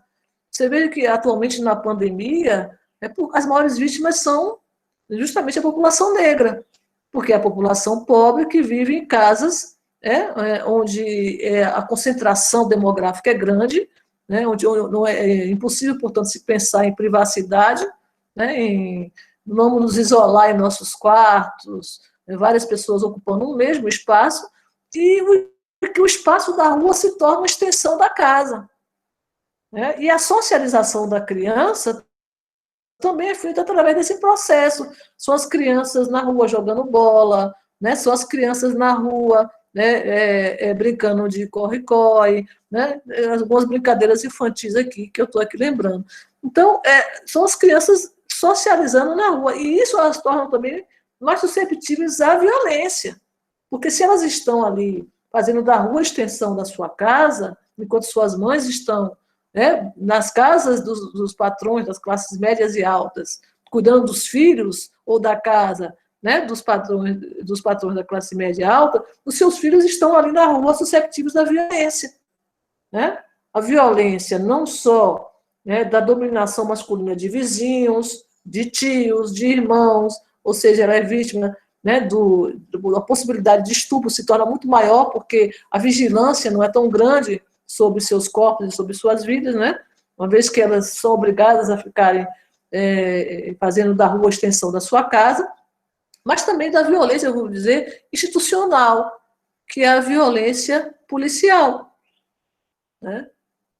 Quantos casos nós já vimos aí de crianças e jovens vítimas de chamadas balas perdidas, mas que são balas de policiais que estavam brincando, né, na frente da sua casa, ou que estavam namorando, né, quando já são jovens, ou fumando um cigarro, mas que estão assim na porta da sua casa, fazendo, portanto, a rua extensão da sua casa, e que se tornam alvo da violência institucional através da polícia. Né? Então, os cuidados com o outro, né, dentro das famílias pobres e negras, também uma permanência nessa estrutura, porque é uma permanência numa estrutura de dominação patriarcal e capitalista, né, que faz com que esses indivíduos, oriundos de um processo longo de escravidão, sejam excluídos socialmente, né, e, portanto, ao serem excluídos socialmente, sejam obrigados a criar e socializar seus filhos de uma forma, né, que é culturalmente reconhecida, que é através de um processo, né, de rede, né, de solidariedade, mas que não garante, né, a proteção dessas crianças e desses jovens que ficam na rua, mas sem nenhum tipo de direcionamento, sem nenhum tipo de... e aí são mais, inclusive, se tornam mais susceptíveis ao estímulo do tráfico. Então, ninguém se entra na criminalidade exatamente porque quer, mas porque ele encontra ali, né, na sua vida, diante da falta de qualquer tipo de política pública de direcionamento para as suas vidas. Né? Então, o que eu quero chamar a atenção é que minhas pesquisas, não só as minhas, mas de todos que pesquisam a história das mulheres e a história da família e da criança demonstram, é a permanência de um processo de exclusão, de dominação sobre os corpos das mulheres negras e pobres, que faz, por sua vez, também, né, a ausência, né, de uma política pública de proteção para essa criança, né, normalmente pobre e negra, que vive nas periferias das cidades, né, sofrendo, se tornando muito mais susceptível a todo tipo de violência. Violência física, violência sexual, violência institucional, mas que a família ela é obrigada a lidar com tudo isso, né, através do que eu chamo de redes de solidariedade, que, em parte, né, não pode ser desconsiderada, porque essas redes de solidariedade elas têm algo de positivo. Tem essa questão negativa que eu falei a vocês, né, que faz com que a criança se torne mais vulnerável à exposição do mundo público e, portanto, à violência do mundo público, mas, por outro lado, ela reforça um ideal que a sociedade capitalista praticamente esqueceu, que é o ideal comunitário, né, de você fragmentar os cuidados com outros pela comunidade e não individualizar, né, e não sobrecarregar um determinado gênero ou uma determinada pessoa, mas você procurar ter uma percepção comunitária do cuidado com o outro. Isso é o lado positivo que eu acho que deveríamos aprender, né? Mas, por outro lado, é um lado positivo que não rompeu com o patriarcado, que atribui essas redes de solidariedade apenas às mulheres. Né? Então, quem está dentro dessa rede são mulheres. Né? E mulheres que ainda alimentam o sistema do patriarcado, a ideia de que o homem é que tem o poder, que tem o valor. Né? Não rompe, portanto, também com a noção da autoridade do adulto em relação à criança, e que o adulto tem autoridade, e por ter autoridade ele tem o poder, e que não pode ser questionado. Isso é algo que a gente deve refletir muito bem, porque faz com que muitas crianças não questionem como estão sendo oprimidas ou violentadas, porque é um tio, porque é um irmão, porque é um pai, que, portanto, um homem, e um homem mais velho, que está ali impondo o seu poder sobre o seu corpo. Então, quando a gente questiona a violência sobre os corpos infantis, a gente tem que pensar que a gente tem que questionar o próprio sistema do patriarcado. Estabelece essa ideia da autoridade de uma figura masculina sobre uma figura feminina. E, acima de tudo, a autoridade de um adulto sobre, né, um indivíduo mais fragilizado, que seria a criança. Eu não sei se eu consegui, Pedro, responder a sua pergunta.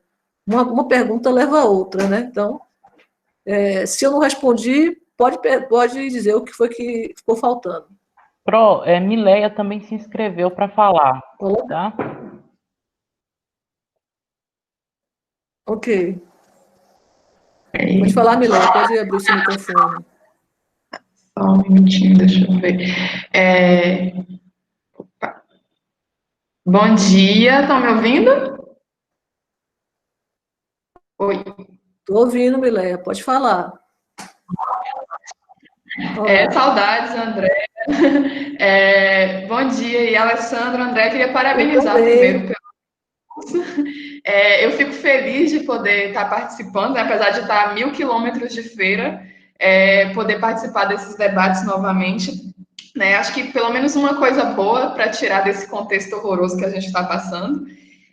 Mas, assim, eu achei bem interessante o relato que você trouxe sobre o aborto, né, num dos processos do SEDOC, até porque é muito difícil a gente ver em fontes históricas esses relatos, né, eles têm um silêncio muito grande sobre, né, claro, dependendo de cada período histórico também. E tem me interessado bastante, assim, até em umas fontes que eu encontrei em alguns arquivos dos sertões aqui da Bahia, não só nos que eu já pesquisava, que são arquivos organizadinhos, né, como o SEDOC, né, o arquivo do meu município, de Caetité, o arquivo do Estado da Bahia, que são arquivos bem organizados, né, esses que eu encontrei, não, são arquivos em que você chega lá numa caixa, tem processos de todos os tipos dentro de uma caixa, e aí você tem que adivinhar, você tem que ir olhando um por um dos processos e das caixas para ver o que tem ali dentro, né, processo bem mais complexo, mas eu encontrei alguns relatos assim, de aborto em alguns processos, e nem sempre, aliás, quase nunca é um processo de aborto, né? Normalmente é um processo de infanticídio, ou mesmo um processo de defloramento de alguma outra tipologia que traz esse relato. Aí o que eu queria saber, aí também eu me lembro que, acho que não sei se foi no seu livro ou se foi na tese, que eu vi um relato também num jornal, né, um relato de aborto e tal. E aí eu queria que você, se você encontrou outros relatos em outras fontes, né, relacionados a aborto, e a esse processo de criminalização, né, que nem sempre é só um processo de criminalização, em alguns momentos a gente vê até um processo de absolvição também, né?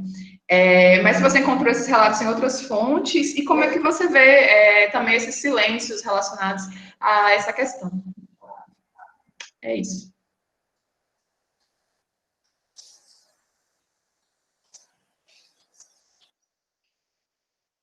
Obrigada, Mileia. Em relação à documentação, eu encontrei, sim, né, referências ao aborto, não só em processos crimes, mas nos periódicos, nos jornais. Eu encontro muitos relatos, né, de aborto nos jornais, nos periódicos da cidade, né, que circulavam na cidade no período. E o que eu percebo? Assim, eu não percebo tanto um silenciamento. O que eu percebo é uma concepção de aborto, né, nessas documentações que eu encontro, que normalmente, né, focam na criminalização da mulher, né, e, ao mesmo tempo, na sustentação do ideal de maternagem. Né? Então, como eu chamei a atenção logo no meu primeiro trabalho, na Infância Esquecida, né, que seria a naturalização da maternidade, assim, como é que é o mesmo termo, meu Deus, que eu denominei? Mães desnaturadas, não foi eu, Tiro. Eu encontro esse termo constantemente, não só no jornal de Salvador, mas no jornal de Feira de Santana, a mãe que pratica o aborto ou o infanticídio, a ideia de mães desnaturadas. Mas, de fato, você tem razão, né? É muito mais fácil você encontrar registros de infanticídio do que de aborto. Só que o que você tem que fazer? Você tem que fazer uma leitura às avessas, né? Muitas práticas de infanticídio são sintomáticas de aborto, né? Abortos mal sucedidos, e que foram registrados ali como práticas de infanticídio, entendeu?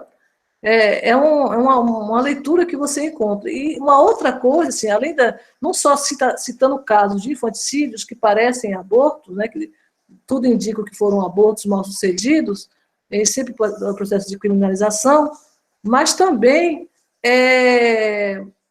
há notícias nos jornais condenando a prática do aborto. Então, é a representação, em geral, masculina, né, porque normalmente o relator da notícia normalmente é homem, né, condenando o aborto. Então, uma outra leitura. Você tem uma forma de você buscar o aborto através de uma leitura às avessas, buscando essas práticas de infanticídios, mas que, na verdade, são práticas de aborto, ou também você verificar numa documentação que seria a representação, a concepção de um determinado grupo social, de gênero, sobre o que é aborto. E é muito encontrado isso em notícias dos periódicos, né? Você encontra nos periódicos, jornais, revistas. É uma outra forma de você acessar também essa documentação. Mas, de fato, é mais difícil você encontrar do que de infanticídio. Mas isso é explicado, né? Porque o aborto era uma prática que, por ser condenada, era realizada em segredo e só chegava aos jornais, só chegava na justiça aqueles casos que eram descobertos, por algum motivo, eram descobertos. Em geral, cai como um processo de infanticídio. Não sei se eu consegui responder a sua pergunta, mas obrigada e muito bom te ver. Também estou com saudades.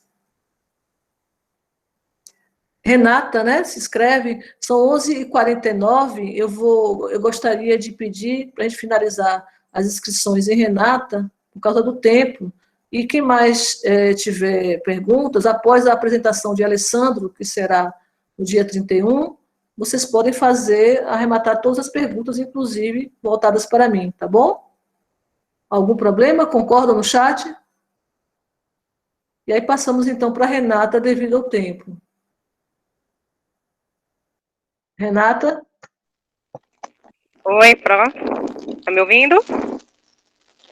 Tá me ouvindo, Pró? Estou ouvindo. Estou ouvindo, Renata. Pode perguntar. Bom dia. Agradeço muito suas palavras. Está sendo maravilhoso, Pró. E, assim, uma coisa que me inquieta muito são as questões de gênero. Relacionada à infância, às crianças. E você falou durante as suas palavras que a infância é uma construção da sociedade, tem a questão dos marcadores simbólicos, acho que é isso que a senhora falou, né? E aos ideais de masculinidade, feminilidade. Então, assim, eu gostaria de saber, na sua opinião, qual o papel do educador dentro de todas essas situações no cotidiano, porque quando a gente está nas escolas, a gente vê muito que crianças, meninas, têm aquele reforço, né? Meninas brincam de boneca, meninos brincam de carrinho, e isso é reforçado muito dentro das escolas. Então, qual o papel do educador, mediante essas situações, para que não haja esse reforço? E, ultimamente, nós estamos vivendo em um tempo que isso tem sido reforçado até pelo governo, pelo Estado, onde dizem que meninas devem brincar de boneca e meninos de arminha. Então, o que a senhora acha? Qual o papel do educador e quais as ações dos educadores para que não haja o reforço desses marcadores simbólicos na nossa sociedade?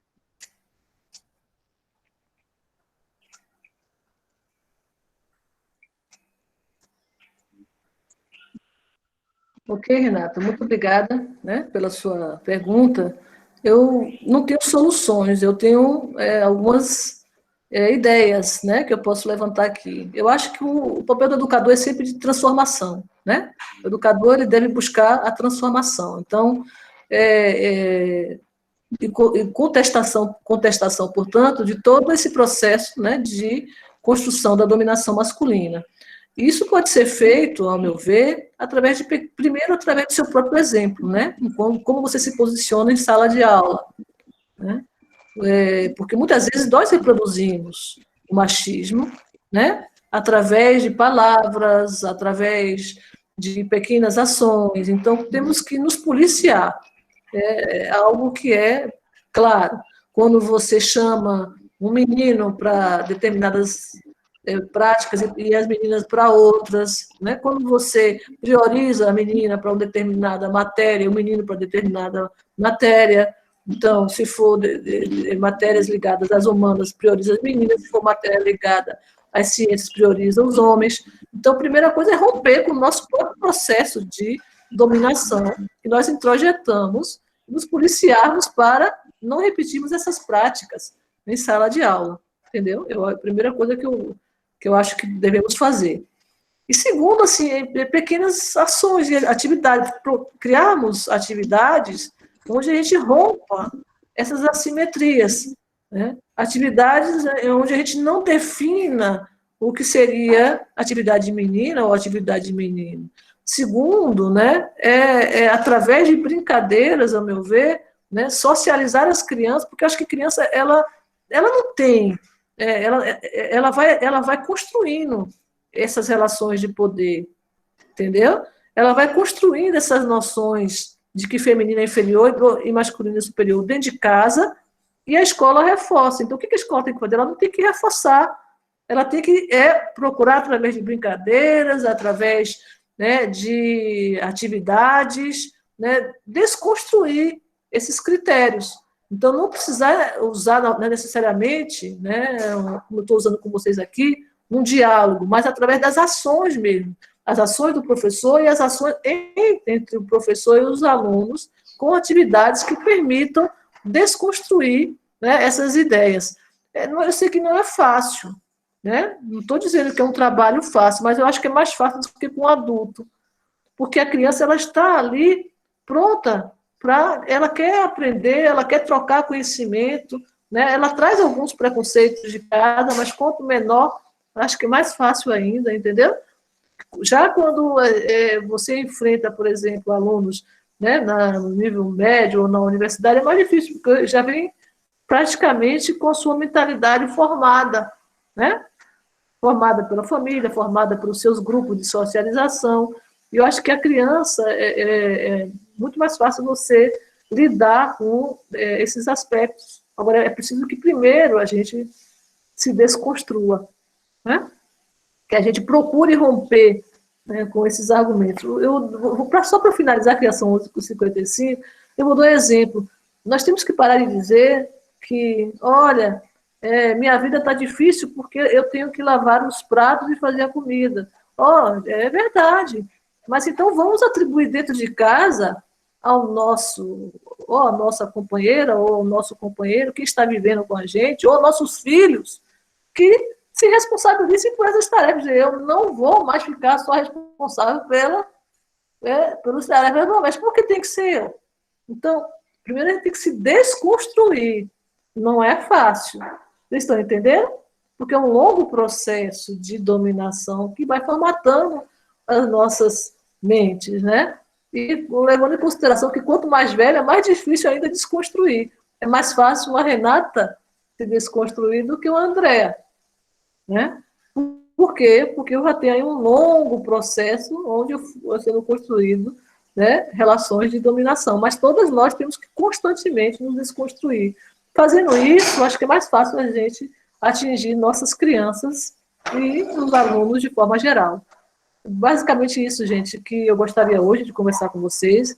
Mais uma vez, agradecer, dizer que foi muito bom aqui, né, desenvolver esse curso. Vocês sabem que eu sou uma professora de caráter presencial, não estou muito acostumada com a atividade remota, então peço desculpa pelas pequenas falhas, né, que tenham ocorrido. Deixo essa facilidade ao meu colega Alessandro, que aí entra a questão geracional, né, porque, inclusive, por ser mais jovem, ele já está habituado com esse mundo remoto, mas foi muito bom retomar essa discussão com pessoas interessadas na temática, né, não necessariamente pesquisadores, mas interessados na temática, e rever alguns rostos também aqui, tá?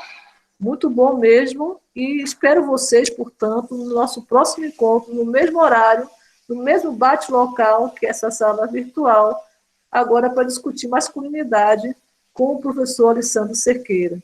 E eu agradeço, imensamente e gostaria, então, de finalizar, né, e dizer que vocês podem anotar suas dúvidas e questões para o final do próximo encontro, tá certo?